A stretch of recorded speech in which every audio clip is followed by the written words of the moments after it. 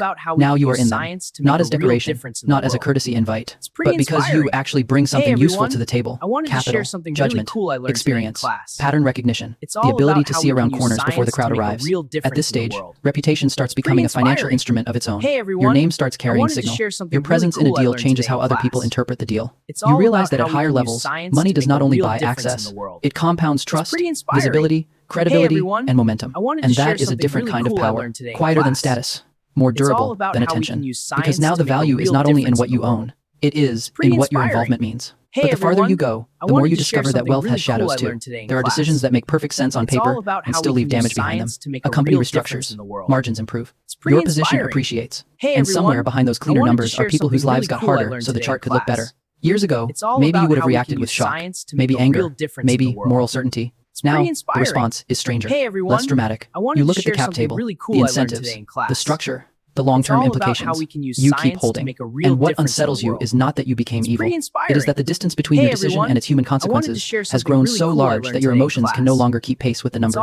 That is one of the hidden costs of scale. Not just more responsibility, more distance, a wider gap between action and impact, a wider gap between profit and feeling. And the widening happens so gradually that you barely notice it until you are already living inside it. By the time wealth reaches the tens of millions, you stop building only for the present version of your life. Now you are building structures meant to outlast you, trusts, entities, foundations, governance, teams, advisors, layers of protection that make sure the machine keeps moving even when your hands are no longer on it every day. That is another thing outsiders rarely understand. At the top, the goal is not simply more money. The goal is resilience. Continuity, architecture. You are no longer just increasing the size of the pile. You are designing a system that can absorb shocks, preserve gains, distribute responsibility, and keep functioning across time. The machine starts to run with less direct involvement from you. And that is not laziness. That is the point. To build something that no longer requires your constant physical presence to survive. Because true scale is not measured by how much you can personally push. It is measured by how much can keep moving after you step back. Then one day, you notice something strange. You have not lived a normal workday in years. No clocking in. No endless meetings you cannot control. No feeling of being pinned between the calendar and the bills. But that does not mean you stopped working. It means work changed form. Now it is fewer words, fewer motions, fewer visible exertions. But each decision carries far more weight than the old ones ever did. People think power is loud. They think it has to be theatrical, public, performed. But the most concentrated forms of power are usually quiet. Sometimes power is just a few well-placed questions in a small room. Sometimes it is a sentence that redirects millions. Sometimes it is the ability to shift a conversation without raising your voice. And that kind of authority feels very different from ambition at the bottom. Less frantic, less eager, more compressed, more dangerous, more effective. As your context changes, your relationships to other people change too. Not always because you want them to, sometimes because they have to. The life you are living becomes harder to translate. The things occupying your mind now are not the same things that once occupied your mind. Fund structure, regulatory positioning, credit cycles, capital deployment, secondaries, counterparty risk. These are not easy dinner table conversations with people whose world is still organized around paychecks, holidays, and monthly expenses.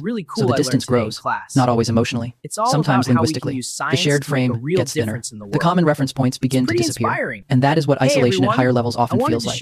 Not dramatic loneliness, not some tragic empty mansion cliche, something subtler, like standing at an altitude where the air is still breathable.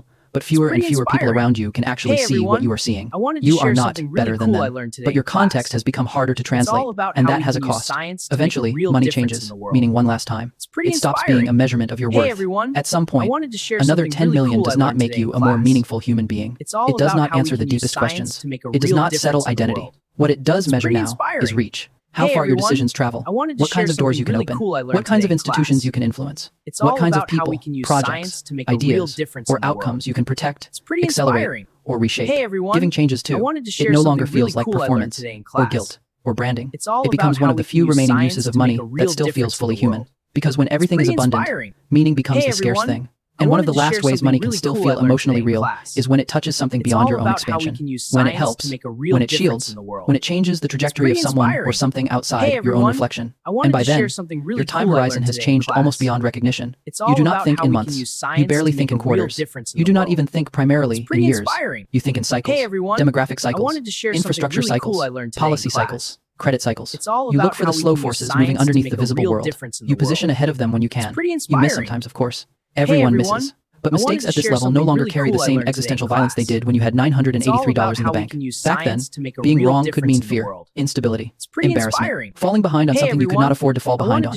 Now, being wrong is still expensive, but it is strategic, not mortal. A position underperforms, a model gets revised, capital gets reallocated. You rebalance, and that, more than almost anything else, captures the difference between the bottom and the top. At the bottom, mistakes threaten your survival.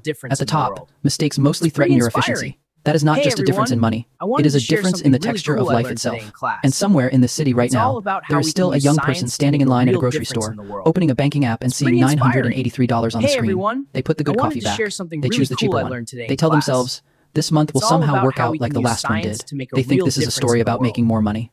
They think the whole problem is income. They do not know yet that money is only the outer layer of the story.